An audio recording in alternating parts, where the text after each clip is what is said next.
Hello friends, आज आपल्या top videos या यूट्यूब चॅनलवर सर्वांचे मनापासून स्वागत. 1 मे 1960 रोजी महाराष्ट्राच्या स्थापनेच्या वेळी राज्यात एकूण किती प्रशासकीय विभाग अस्तित्वात होते?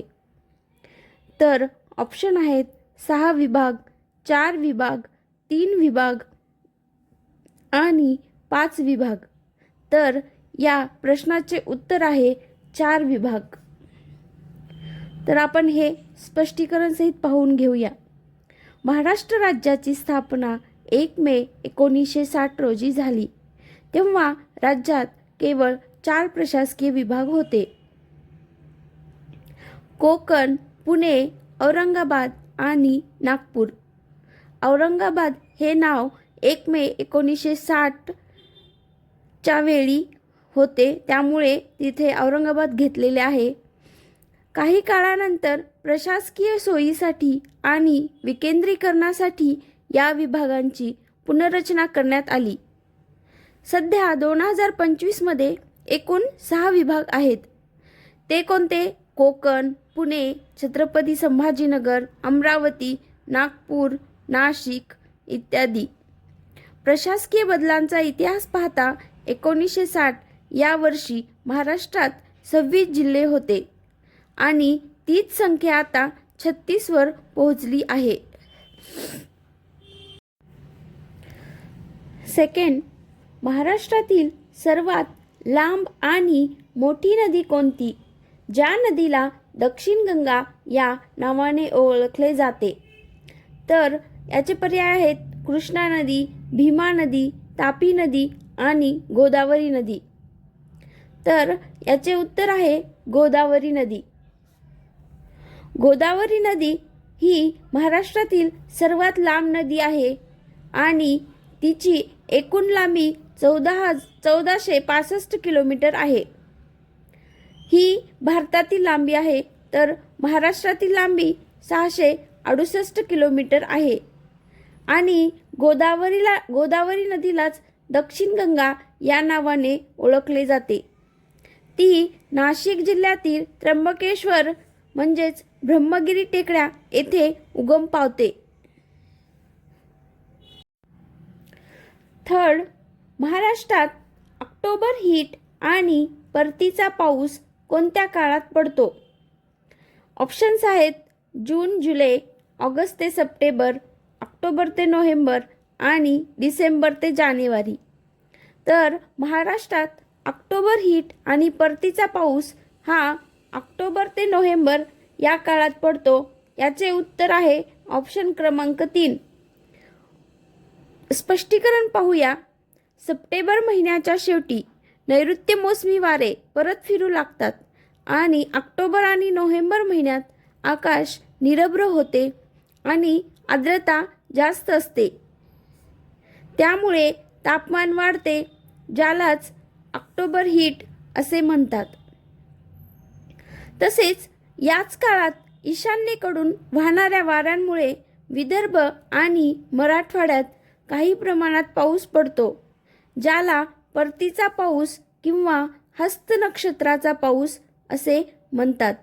तर या प्रश्नाचे उत्तर आहे ऑक्टोबर ते नोव्हेंबर, ऑप्शन क्रमांक 3. चौथा क्वेश्चन, महाराष्ट्रात कोणत्या जिल्ह्यात वनांचे प्रमाण टक्केवारीच्या दृष्टीने सर्वाधिक आहे? हा क्वेश्चन वनरक्षक भरती 2019 तसेच 2023 मध्ये विचारला होता. ऑप्शन्स आहेत चंद्रपूर, रत्नागिरी, गडचिरोली आणि अमरावती. तर या प्रश्नाचे उत्तर आहे गडचिरोली. स्पष्टीकरण पाहूया. गडचिरोली जिल्ह्यात एकूण भौगोलिक क्षेत्राच्या सुमारे 70% पेक्षा जास्त भाग हा वनांखाली आहे. त्यामुळे या जिल्ह्याला वनांचा जिल्हा म्हणून ओळखले जाते. येथे सागवान आणि बांबूंची वने मोठ्या प्रमाणावर आढळतात. फिफ्थ क्वेश्चन, युनेस्को जागतिक वारसा स्थळात समाविष्ट असलेल्या अजिंठा व वेरूळ लेण्या कोणत्या जिल्ह्यात आहेत? ऑप्शन्स आहेत नाशिक, छत्रपती संभाजीनगर, पुणे आणि जळगाव. तर याचे उत्तर आहे छत्रपती संभाजीनगर. स्पष्टीकरण पाहूया. अजिंठा व वेरूळ या दोन्ही जगप्रसिद्ध लेण्या छत्रपती संभाजीनगर जिल्ह्यात आहेत. 1983 साली त्यांना युनेस्कोचा दर्जा मिळालेला आहे. वेरूळ येथील कैलास मंदिर हे एकाच खडकातून कोरलेले जगातील सर्वात मोठे स्थापत्य आहे. या प्रश्नाचे उत्तर आहे छत्रपती संभाजीनगर. यानंतरचा क्वेश्चन, महाराष्ट्रातील सर्वोच्च शिखर कळसुबाई त्याची उंची किती आहे आणि ते कोणत्या जिल्ह्यात स्थित आहे?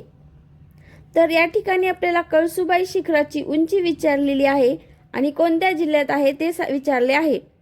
तर ऑप्शन्स आहेत 1470 meter Satara, 1646 meter Nashik, 1646 meter Ahilyanagar, 1557 meter Nashik.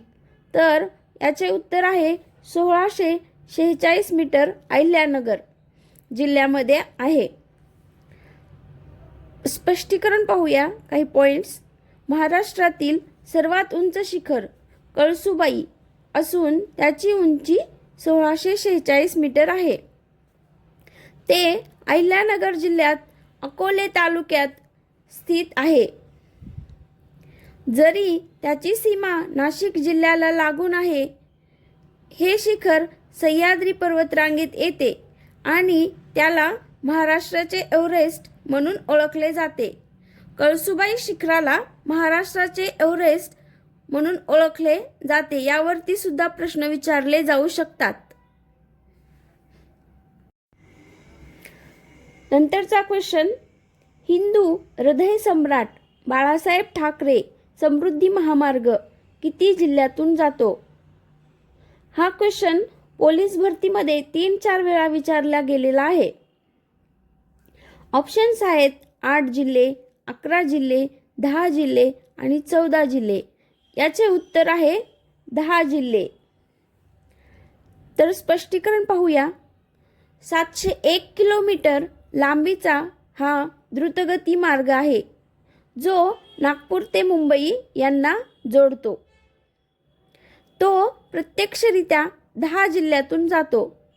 ते जिल्हे आहेत नागपूर, वर्धा, अमरावती, वाशिम, बुलढाणा, जालना, छत्रपती संभाजीनगर, अहिल्यानगर, नाशिक व ठाणे.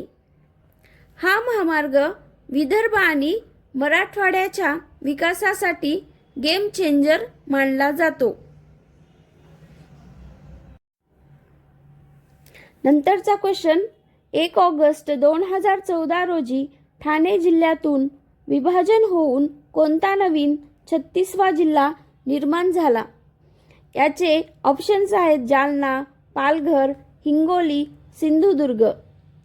तर याचे बरोबर उत्तर आहे पालघर. पॉइंट्स पाहूया.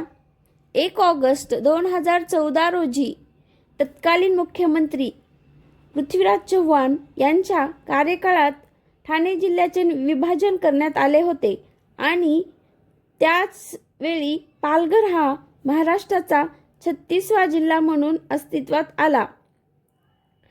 ठाणे जिल्हा हा विभाजनापूर्वी देशातील सर्वाधिक लोकसंख्येचा जिल्हा म्हणून ओळखला जात होता 2011च्या जनगणनेनुसार.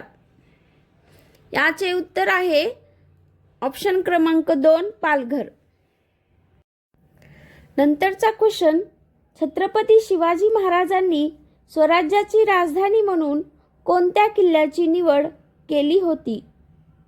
तर ऑप्शन्स आहेत प्रतापगड, राजगड, शिवनेरी आणि रायगड. तर छत्रपती शिवाजी महाराजांनी स्वराज्याची राजधानी म्हणजे राज्याभिषेकाच्या वेळेस रायगड किल्ल्याची निवड केली होती. पॉइंट्स पाहूया. छत्रपती शिवाजी महाराजांनी 1674 मध्ये राज्याभिषेकासाठी रायगड किल्ल्याची निवड केली आणि त्याला स्वराज्याची राजधानी घोषित केले? रायगड हा किल्ला महाडजवळ असून तो दुर्गम आणि बळकट मानला जातो. त्यापूर्वी राजगड ही स्वराज्याची पहिली राजधानी होती. नंतरचा आहे पुणे आणि मुंबई या दोन महानगरांना जोडणारा घाट कोणता आहे? ऑप्शन्स आहेत अंबा घाट, थळ घाट, बोर घाट, कुंभार्ली घाट. तर पुणे आणि मुंबई या दोन महानगरांना जोडणारा घाट आहे बोर घाट, जो खंडाळा घाट या नावाने सुद्धा ओळखला जातो. स्पष्टीकरण पाहूया.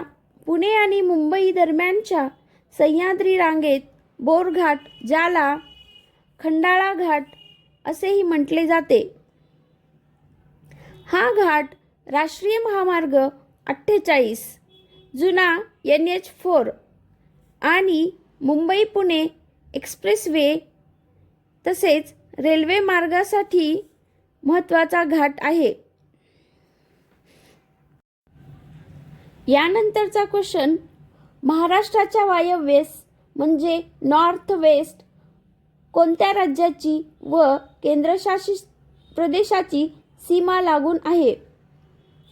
तर आपण हे नकाशामध्ये सपोज या ठिकाणी असते, या साईडला असते पूर्व दिशा, या साईडला पश्चिम दिशा, खालच्या बाजूला दक्षिण आणि वरच्या बाजूला उत्तर आणि पश्चिम आणि उत्तर यांच्यामध्ये वायव्य. तर या दिशेला गुजरात राज्याची सीमा आहे. म्हणजे याचे ऑप्शन आहेत मध्य प्रदेश आणि दादरा नगर हवेली, गुजरात आणि दादरा नगर हवेली, तेलंगणा आणि दीव दमण, कर्नाटक आणि गोवा. तर महाराष्ट्राच्या वायव्येस गुजरात आणि दादरा नगर हवेली राज्याची व केंद्रशासित प्रदेशाची सीमा लागून आहे.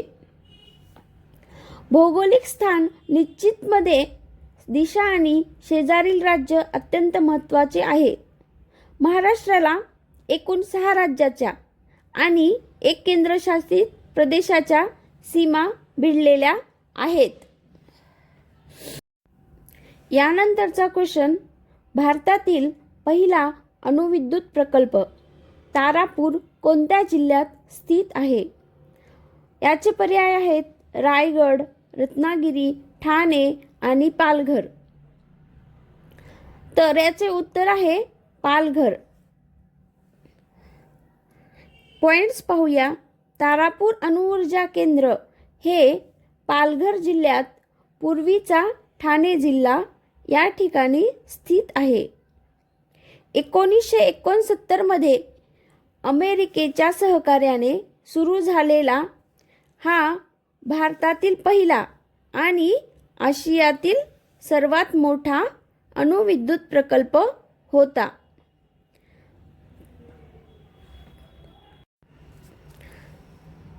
यानंतरचा प्रश्न, महाराष्ट्रातील मॅंगनीजचे साठे प्रामुख्याने कोणत्या 2 जिल्ह्यात केंद्रित आहेत, म्हणजे जास्त प्रमाणात आहेत?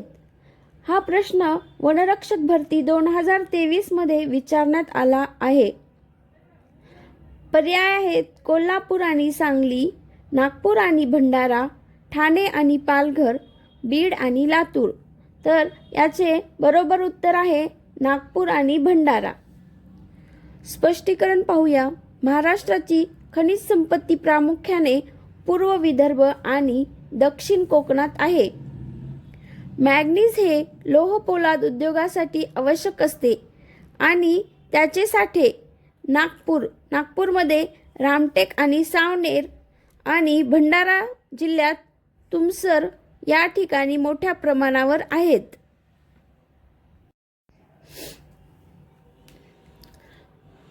क्वेश्चन, महाराष्ट्राचा पूर्व पश्चिम विस्तार आणि दक्षिण उत्तर विस्तार अनुक्रमे किती किलोमीटर आहे?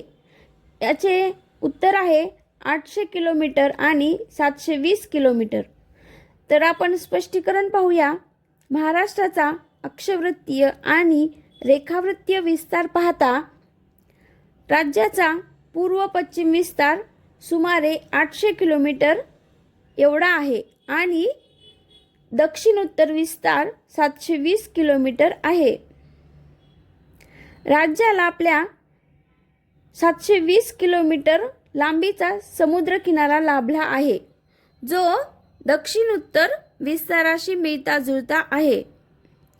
या ठिकाणी महाराष्ट्राचा पूर्व पश्चिम विस्तार 800 किलोमीटर आणि दक्षिण उत्तर विस्तार 720 किलोमीटर आहे.